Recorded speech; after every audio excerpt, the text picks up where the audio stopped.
ഇഷ്ടമായോ? ആ ഫ്രണ്ടാണ്.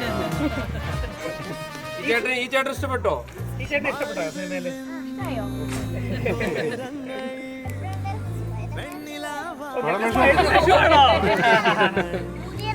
പുതിയതാണോ? ശരി. ഈ ചേട്ടൻ ചെയ്യുന്ന ക്യാരക്ടറിന്റെ പേരറിയാം?